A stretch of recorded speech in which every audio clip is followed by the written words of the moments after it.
my journey into venture capital was serendipity, to say the least. It was never a plan.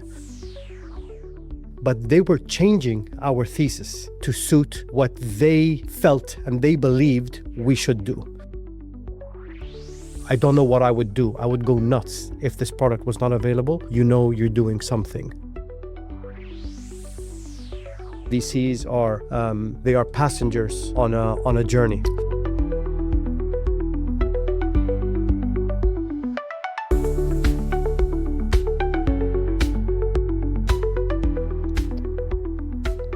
Hi, welcome back to the Rotman Hustle Podcast. I'm Arthi.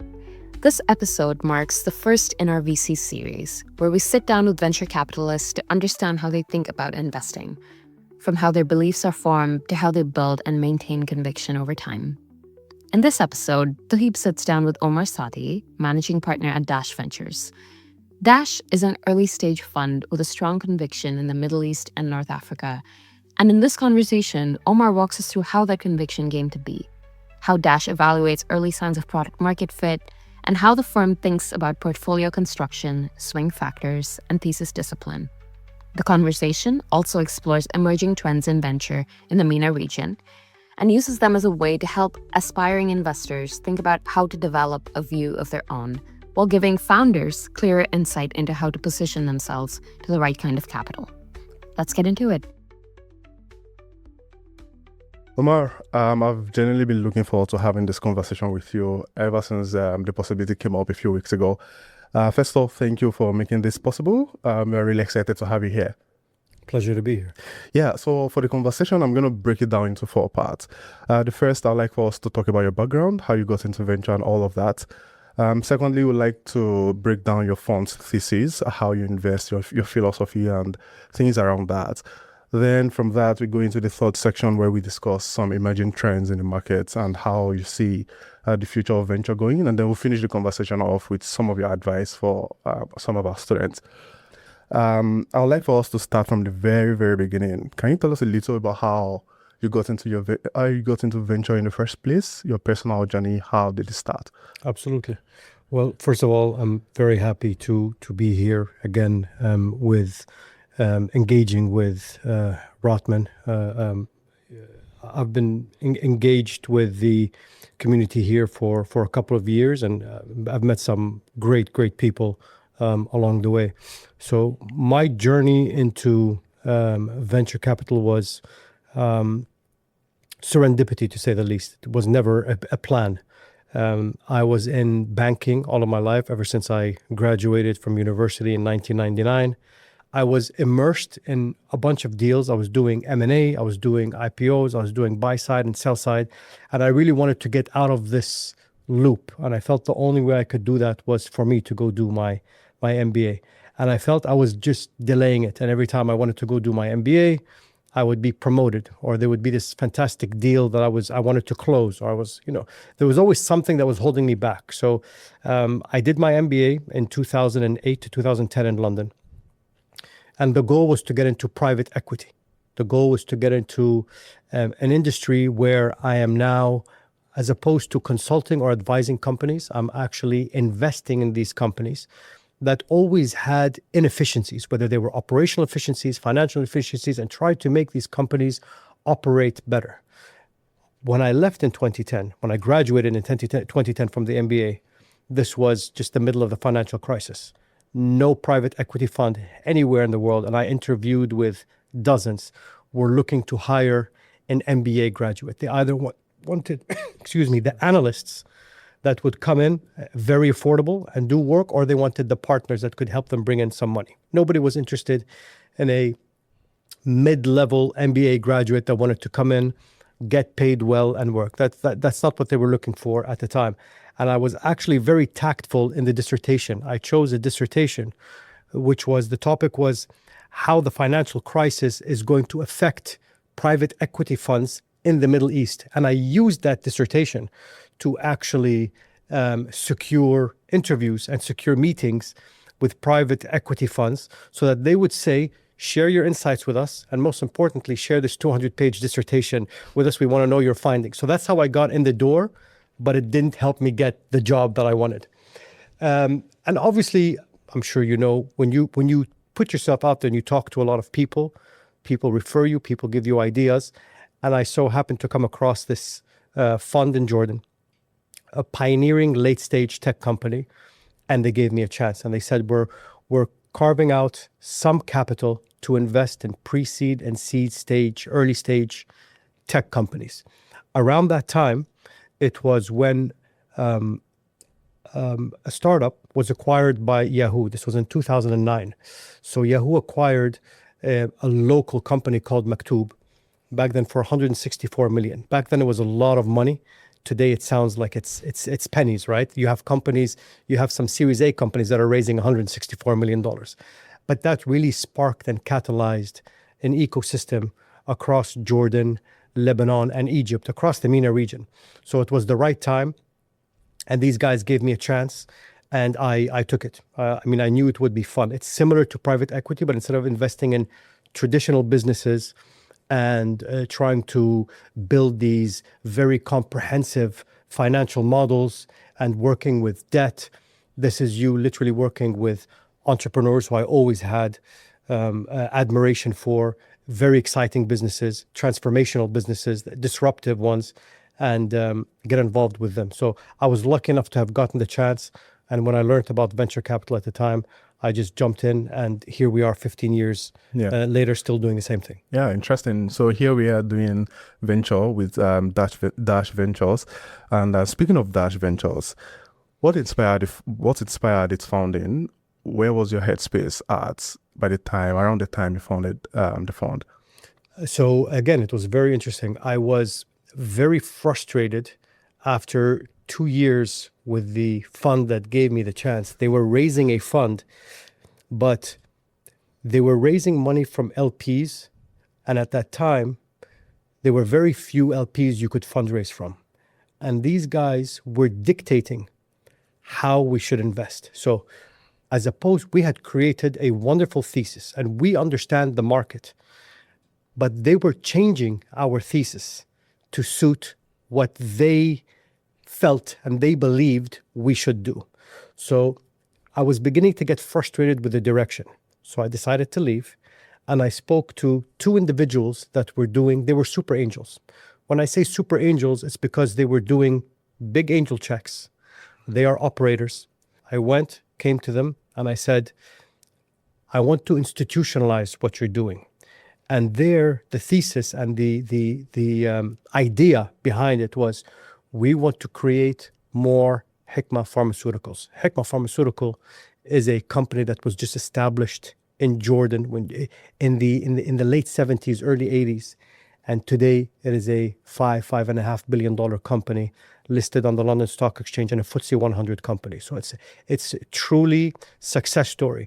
But what makes it so interesting is it's not a company that was built and then acquired by a Western comparable or competitor, and somebody wanted to enter the market, just like when Yahoo acquired Maktub.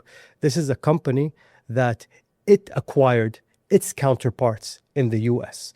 Hikma, a small company built from Jordan, acquired Roxanne in the US for $1.2 billion. It was doing the opposite. It was not being built to exit. It was being built to build a legacy for generations to come. And here we are, 4 generations later, still growing, still operating, still expanding around the world. It operates in the US, UK, across Europe, Middle East, and Asia, and Africa. So truly a success story. And our goal was we wanted to build and create more Hikmas. Cool. I'd like for us to unpack how things finally took shape a little bit more.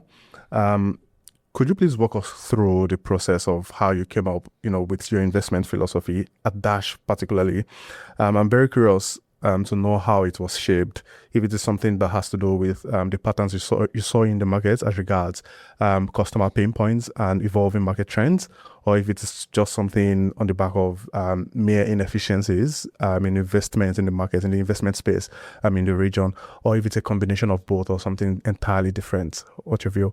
Look, that's an excellent question. Yep. And I remember when I was in my MBA and I was studying strategy, they were like, essentially breaking it down, there are two ways of setting a strategy. Either you build the strategy internally based on your core competencies, and then you go out to market and you tweak to make it work, or you study the market to see what the trends are, what the situation is like, and you build your strategy accordingly. For us, the strategy was a little bit different because you're talking about a blue ocean. You're talking about, this is 2011 when I'm setting up Dash, when we were probably maybe the third or fourth institutional early stage venture capital fund that was set up in the MENA region. When I say in the MENA region, I mean, you're talking about 400 million people, and we were probably the fourth fund that was established. So for us to come and say, and I'm a first generation VC, right? It's not like this is like, in Silicon Valley where you have data points to take from history and cycles. We don't have cycles. We're starting from a new page. So for us to come and say, this is what we believe we should do, that doesn't make sense, right?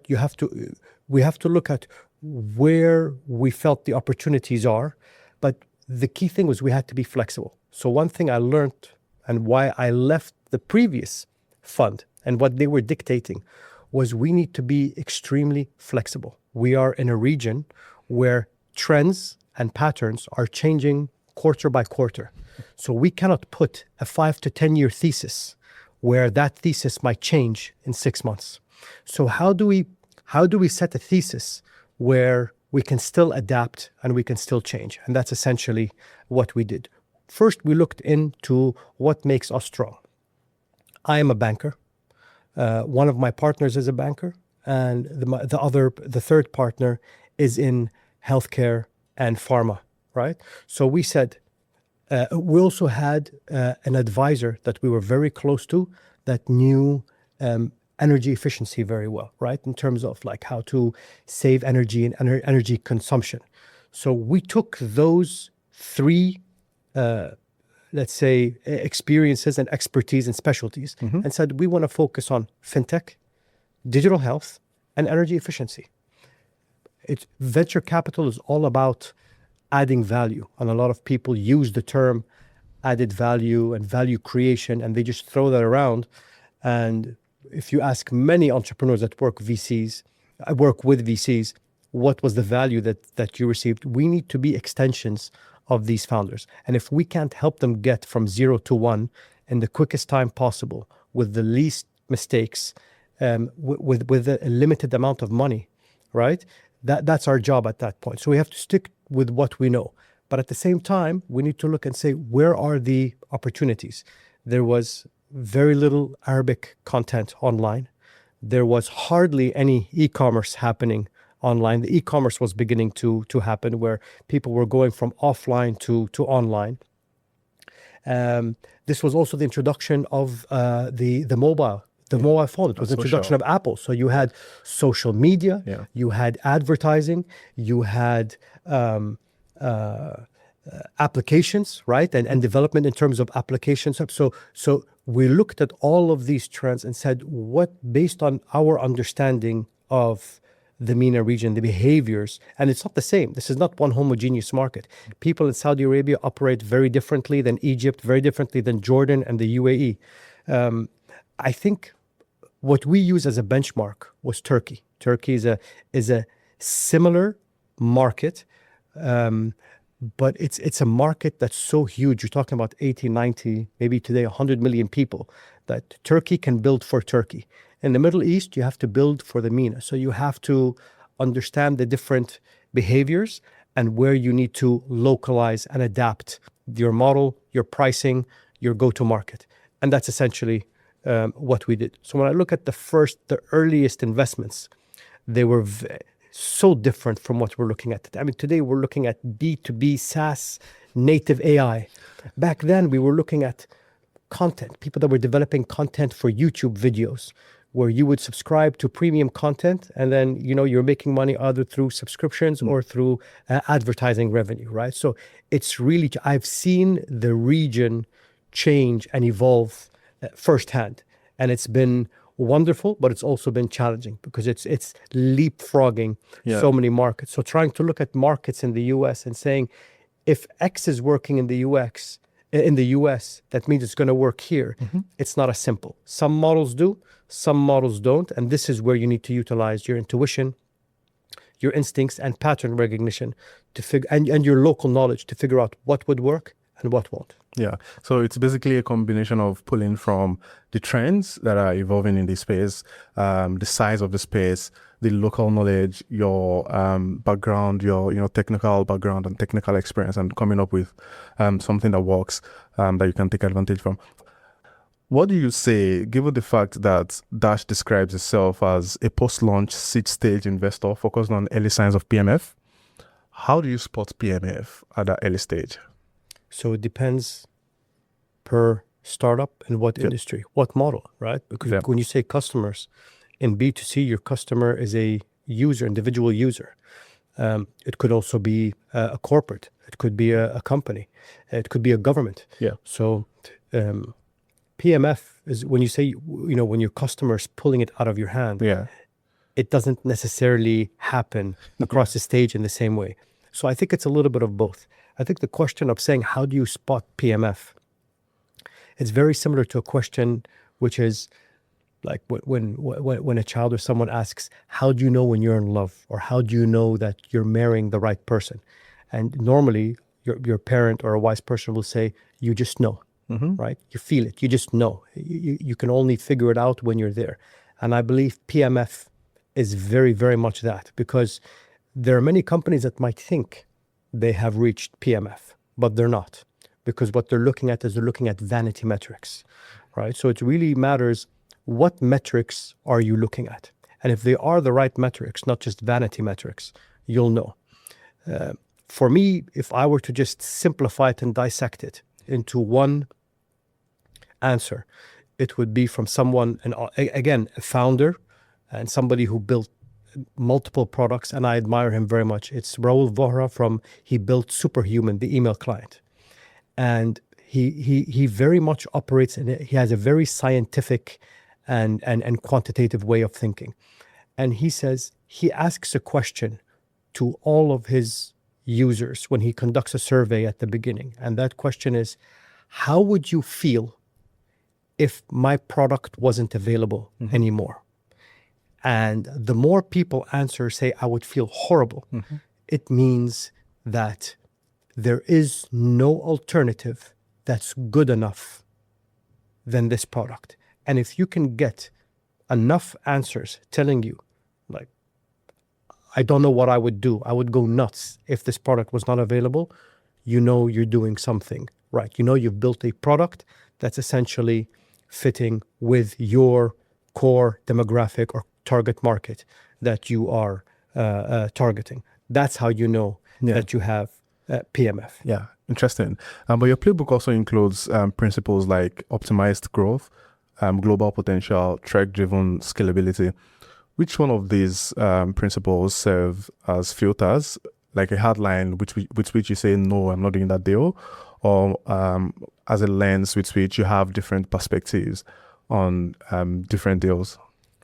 So for me, it's very important that we remain open. I don't distinguish good deals and bad deals. I believe that any business, even if it's not tech, is still an entrepreneurial venture. So we give any opportunity that comes our way, we at least give it the benefit of the doubt for us to look at and see whether it fits. For me, the biggest red flags for someone to say, or for us to say that this is just not something that we can pursue, I would say it's two main things. One is, if we're going to invest in any business, the team just has to be, the team is so important, right? And it's not about the team being best in class, top notch, high quality, founder market fit. They know, they have domain expertise, they understand the business, because that's all the technical side of it, right? But it's also the chemistry and the trust. If you're going to be with somebody, if you're going to work with them for plus or minus around a decade, there has to be chemistry. you have to understand each other, work well together. For me, that's very important. And I sort of can tell on an introductory call, on a first call, whether this is going to be a genuine, authentic, open, trusting relationship or not. So that's number one. And if we can build that, and if I feel it's the right team and there's chemistry, then the rest is just mechanics that you can work with, because it's still early stage, right? Yeah. Then another thing would just be like, is the team coachable? Are they responsive? Do they listen? That's all. Listen to feedback. They don't have to do everything you say. At the end of the day, they know better than you. This is their company. But feedback is important. You need to be able to, as a driver of this vehicle, you need to check your blind spots. And your VC is essentially like those little additional mirrors that you can put in to cover your blind spots. That's what the right VC can do. And you need to be able to look at those mirrors and make sure, there isn't a truck that's coming to ram you. So I think that's important. But also the second thing is market. We like to invest in markets that we understand. So we get a lot of deals from markets, let's say in Brazil, let's say in Vietnam. I don't know those markets. I don't have networks there. I don't know people there. So if you're not operating in a market where we have a strong network and understanding of, that means we can't help you as much as we'd like to, which probably means we're not the right investors for you. Yeah, I think it plays back to what you said about the development of the thesis in the first place. You have to understand your strengths. You have to understand your capabilities. I'd like to touch on operational implications of a thesis. What kind of effects does this broad sector agnostic investment philosophy that you have at Dash has on the dynamics of the team, the dynamics of deal pipeline, and even your post-investment activities? Does it make things more expensive or more complicated, if you say? Definitely not more expensive, because we operate as a very lean team. I mean, the way I started with this is, you have VCs. At the end of the day, when you have a fund, you have capital that you need to deploy into companies. The more expensive the operations of the fund, the more money you're taking away from that pool of capital that's supposed to go to startups. So let's say if you're a $50 million fund, depending on whether you're taking 2%, 2.5%, a few million of that over the course of 5, 6, 7 years is going to deplete. So maybe from 50 million, you can only invest 40 or 38 or 42, whatever the number is. Why not optimize that? If I have $50 million that I can invest, why not invest 48 or 49? So I also believe in aligning incentives, which is if VCs are paid upfront really, really well and handsomely, and they're comfortable, then how do you align the incentives with the founders, whereby you should be making the majority of your money from the carry and the success of the business, and not upfront? So that's one thing that we do to make sure that at least we're optimizing for expenses. Now, so we have a small team, we have a lean team, and we've been a lean team from day one. Here we are 15 years later, 14 years later, and our team, in terms of investment, we've never been more than 4 people. Never been more than 4 people. Now, that sets limitations. It sets limitations on the number of portfolio companies that you can work with, the number of boards that you can sit on. But then again, we're early stage investors. We're not supposed to be sitting on boards for the life of the company. This is sort of like a marathon. And in a marathon, you're supposed to pass the baton. So if we can invest early at the seed stage, and if by Series A or Series B, new investors come in that can help take the company from 1 to 10 or 10 to 100, and they do a better job than you, and they're coming with equity, it's time for you to step back. As long as you've protected yourself, take a step back and let these guys do what you do best, and you helped bring the company to the stage. Let these guys take it forward. Now, if they want you to stay on board, absolutely, nobody's going to dispute that. But that's what we can do. And then once you sort of pass the baton to the new later stage investors, then you can go and you can repeat that same investment again with another cohort of companies. That's number one. I think the toughest thing is what you mentioned, is when you're sector agnostic. What I found to be but you learn to do it. But it is tough. It's sometimes throughout the day you're switching on and off different. So I'm sitting with energy efficiency, and we're talking about, gigawatts, and it's very technical. And you're talking about build, own, and transfer (BOT) projects, and these sorts of bids, and utility structure, infrastructure. And then you're switching and you're talking about digital health and e-commerce and CAC and LTV. Yeah.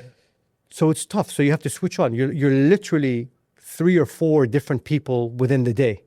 I guess, and not everybody has that, but I think it's a plus. I think it's a talent. I think it's something that you can have, and thankfully my team have that as well. I mean, I can have it today. I had a conversation with a fintech company in the morning, and then an insurtech company in the afternoon, and then a creative company later on that evening. And I can when you understand what's very important in VC is just reading and understanding. You have to understand. If you don't understand the industry and the details of the business, no founder is going to take feedback from you. But also what's important is I learn from one company and I pass those learnings on. At the end of the day, when you're building a company, it doesn't matter what sector you're in. A lot of the learnings are the same. Hiring and firing, building a team, leadership, culture, strategy, go-to-market. And whatever you learn from one company, and if you can pass that on to the next so that they don't repeat the same mistakes, that's extremely valuable. So it's like, let's say, cross-pollination. We try to do a lot of that. And in the MENA, you can't. I don't think you can build a fintech company or a fintech fund for $50 million and deploy that in 5 years. I don't think there is enough opportunities for you to have specialty funds yet. Do I believe that will happen in 5 to 10 years? Absolutely. But for you to have a health tech fund or a fintech fund or an ed tech fund, I don't believe we're there yet. Yeah. If I would put on, like I said, as a student trying to get into VC, you have to show active interests, right? You have to sort of build credibility for yourself to show that you're not just waiting to be called up for an interview. And one of the ways to do that is send VC's deal flow. Another way is publish your thesis and be public about your thesis. And for you to write up your thesis as a personal investor, or as a person, and this is for the benefit of our students listening. You need to do a lot of the things we've spoken about. You need to understand. You need to be able to map trends to market needs, to your strengths, and come up with an intersect. Right. What are the most important trends that are emerging in the market currently that you're paying attention to right now? Globally? Yeah, let's start with global. Yeah. Right now, AI is transforming the way we operate, transforms the way we write, transforms the way we search. It's going to transform the way we search. I'm sure you even know about Google's note taker. It's going to transform the way podcasts are done. I have no doubt it's going to transform the way we study, the way we work, curriculums. So for me, that trend alone and just understanding how to utilize and how to work within that realm of working with AI agents, creating workflows, automation, I think that's interesting. But one take that I thought was very, very interesting is that today with AI and the capabilities of products and software that's out there, you're going to see companies that are being built where you can have teams of 6, 7, 10 people building a company that can generate tens of millions of dollars in revenue. Yeah.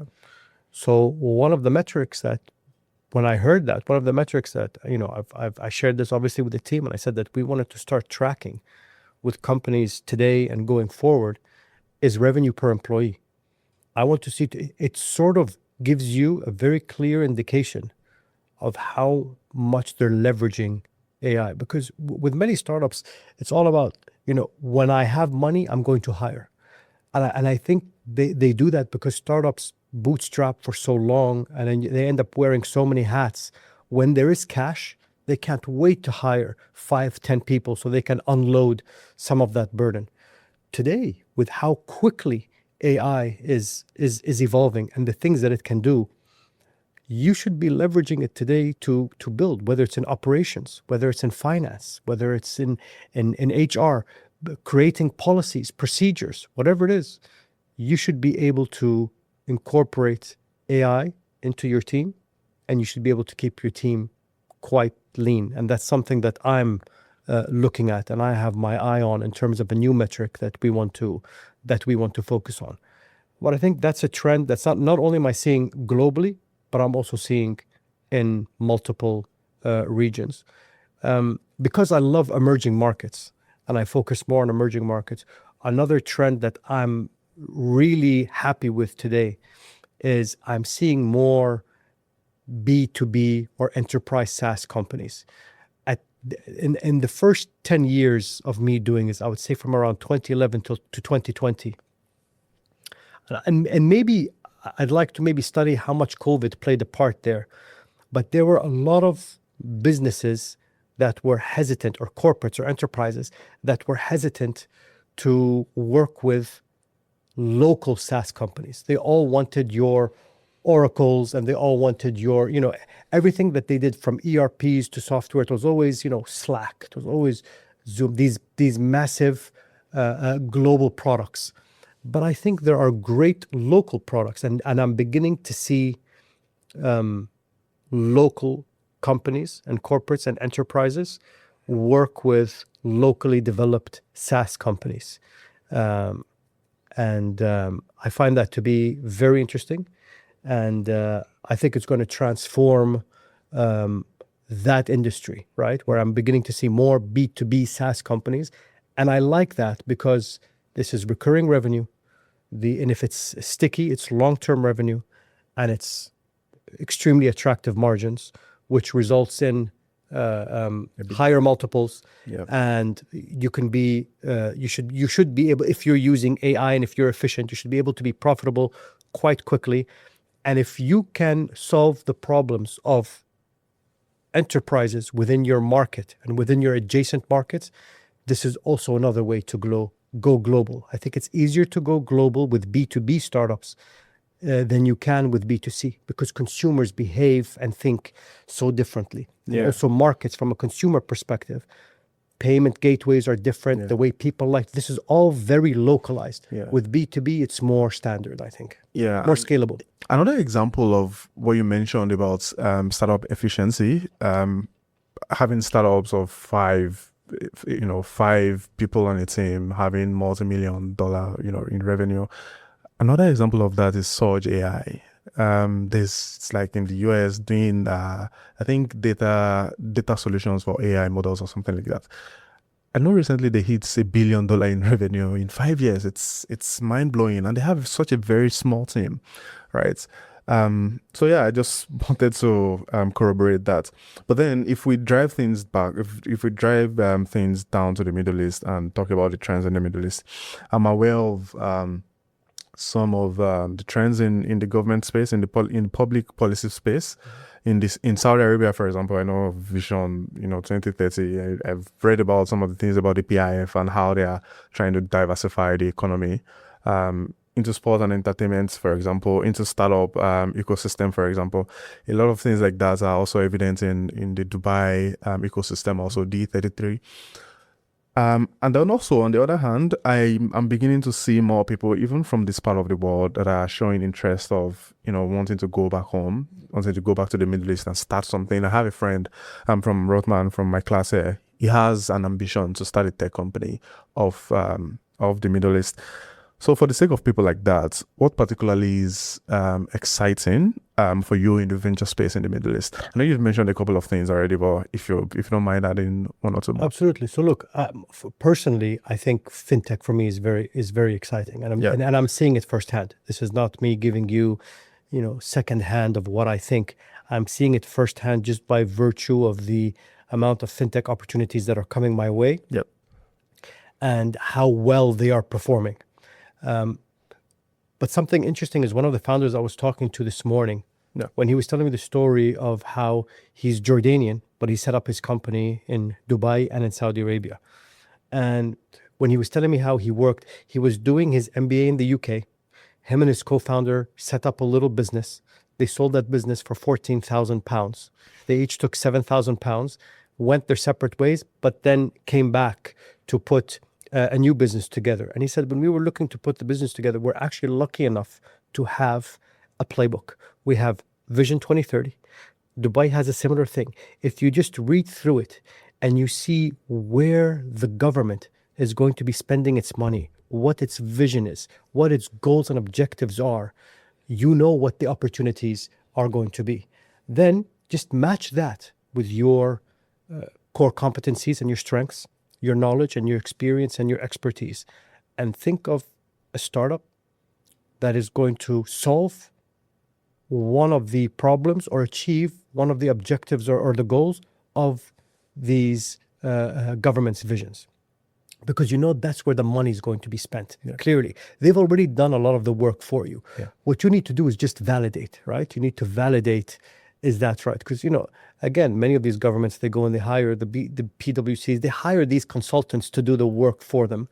And I believe on the ground research, firsthand data points, interviews are always the most important thing. One thing when I was doing my dissertation or thesis for the MBA is I could have conducted everything over research. What made my dissertation so valuable to the private equity companies is I interviewed partners at 30 Middle Eastern private equity companies. Interviews, where those interviews were recorded. Data was extracted, information, intelligence. That's what makes a difference. So if you can do that and match it with what the intentions of the governments are, where the money is going to be spent, and then triangulate that and let the other point of the triangle be your core competencies, that's how you sort of know what you need to focus on, what you need to build.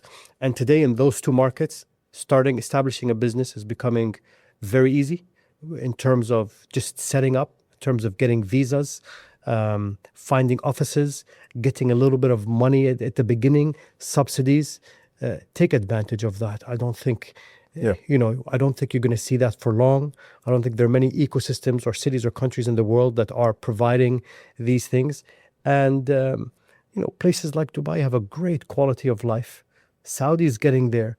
I mean, I'm seeing, I was in Riyadh in April, and I met two Swedish women co-founders that had sold their business, and they came and they both moved to Saudi Arabia to start their second venture in Saudi Arabia. No joke. Wow. Just to show you how you have a new market that's opening up to the world that was never open to the world before, and now everybody has the opportunity. So if you're ambitious, if you're smart, if you are disruptive and you're thinking of things that are 5-10 years ahead, I think those are the most exciting markets. But I'm also going to say that as somebody, again, who appreciates emerging markets, I think aside from the Middle East, I think Southeast Asia, I think Africa, and I think LATAM are also extremely exciting markets. And we actually invested for the first time in an emerging market fund that do these investments in Africa and in Latin America, because we don't have access to those markets. We don't know them. So we said, let's invest in a fund that have people on the ground. And then what we can do is we can learn from them, right? And then we might be able to get opportunities to do direct investing into the funds, their best performing companies. Yeah. We might be able to get direct access to investing in those. Yeah, there are always opportunities one way or the other. But so far you've emphasized the pivotal role your core competence or your technical background or experience plays in how you have this worldview, right? What do you make of people who have not had particular experience or particular operating experience in startups or in investing generally or in banking or finance even? How should they cope? I mean, they want to get into VC, they want to get into venture. How they need to have a worldview themselves. What do you think? I don't think there's one strategy. I think you have to try everything. Like I didn't have VC experience. I just got lucky. I mean, I started this discussion with you, telling you how lucky I was to have gotten into VC. It wasn't even my intention. Look, for anybody that wants to get into VC, the best way to do it is to engage with startups. Engage with them, advise them, guide them, invest in them, join them. That's the only way that's the only way you become attractive to VC funds, because VC funds want people that have had that experience, that have built and operated and hired and fired and fundraised and bootstrapped. That's who they're looking for. So I would say get involved with the startup ecosystem any way that you can. Build networks, meet VCs, engage with them, and if you try to every rock you try to pick up and just uncover, under one of them there's going to be an opportunity, right? So you can't just do one thing and say, I'm going to send my CV to a whole bunch of VCs. It's not an easy industry to get into. But I think that's what you have to do. And I think there are so many opportunities. Join communities, startup communities. There's a community that I'm part of, which is it's called VIACA, and it's very much it's like a Western to MENA bridge for founders, for VCs. But there's so many people, and they're high quality, friendly. In fact, today I'm going out meeting a few of them that I've never met before, that we are just getting together because we're all in Toronto, and I'm working on building a Toronto City chapter. So I would say to a lot of the students in Rotman, join this community, and you're going to meet a whole bunch of founders, a whole bunch of startups, a whole bunch of VCs, build relationships, network, and eventually opportunities. Again, the more you put yourself out there, the more conversations you have.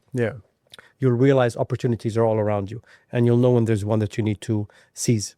Thank you, Omar. Let's round up with some of the advice you have for aspiring VCs. You've mentioned some of them, and founders on the other side. What do you think makes a good VC? Apart from you're a VC, what do you think makes a good VC? What do you think they have to do to keep going? I think empathy and compassion are the first traits that any VC should have. Sort of understanding how difficult and stressful and frustrating it is for any founder or entrepreneur to build a company. It's not easy. There's no playbook. There are no instructions. Many of these founders have families, kids, wives. They have their own issues they have to deal with. So I think understanding that is key. I think those traits are very, very important to make a good VC. It's about bedside manner, showing respect. You really have to have passion for entrepreneurship. If you're in this because you feel like you're going to put money behind a founding team into a company, and then you can beat them into performing by telling them, send me these targets and do that. That's not how it works. I believe VCs are they are passengers on a journey. It's not your journey, it's theirs, but you have to be their map. You have to be their guide. You have to be their co-pilot and help them get there. I think that's very, very important in being a really good VC, at least from a character perspective. I think having operational, entrepreneurial knowledge as well helps, because it's easy to provide guidance and feedback, but it's only those that have actually experienced it firsthand that know what these founders are going through. So I think that's also important. Some of the best VCs are those who have built and scaled and exited multiple companies. I think that's a standard one. Understanding. Also, I think from a VC perspective, you also have to manage your LPs. It's like, what kind of LPs are you bringing into your business, right? If this goes back to my first story, which is the first fund, why I left, it's because they were bringing in the money, but the LP GP alignment wasn't necessarily there. And that's similar to advice that I would give to any founder, which is when you're fundraising, don't just take money for the sake of money, because this is the biggest trap. Yep. Make sure the money that you're taking, you know who you're taking it from, and you understand the VC or the investor that's giving you the money. You have to ensure that there's alignment of values, alignment of culture, alignment of personalities, characters, and morals. That's very, very important. Yeah. So I think, those are the things that make a great VC. The rest are all technical, right? The rest are all technical. It's pattern recognition. It's understanding the markets, the trends, the trajectories, where things are going.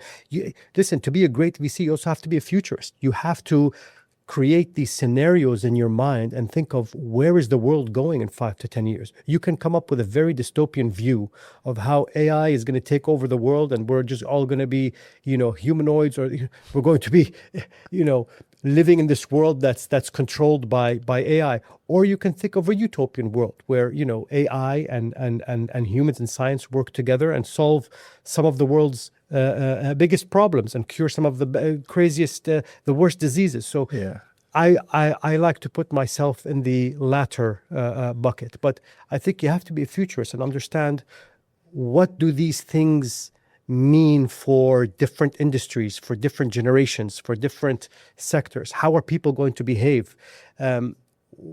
One of the things that I'm lucky to have is my team are young. So I'm 48 years old, but my team are all either early 30s, late 20s. And what's beautiful is when we look at these startups and we see these products, things that I would use them one way, they tell me, but that's not what our generation is doing. That's not how our generation thinks. And I think that's important in VC, because you're building for the future. You have to have access and knowledge, and you have to have an in-way into how the next generations are going to behave, what they want, what they need, what they're looking for. Omar, I would have loved to continue the conversation. Thank you so much for the insights. This has been an invaluable conversation. For our listeners who want to follow more of your work or learn more about Dash Ventures, where should they go? Where should they find you? I'm on LinkedIn. They can find me on LinkedIn. We have a website where there is contact information there as well. Dash has pages on Twitter, on Instagram, LinkedIn, everywhere. I'm easily accessible. My email's out there, so anybody can reach out, get in touch, and find out where I am. Yeah. Thanks again to everyone listening. We'll catch you on the next episode. Thanks for listening. If you enjoyed the episode, let us know in the comments or mail us at revka@rotman.utoronto.ca. We've got more interesting episodes coming your way. See you next time.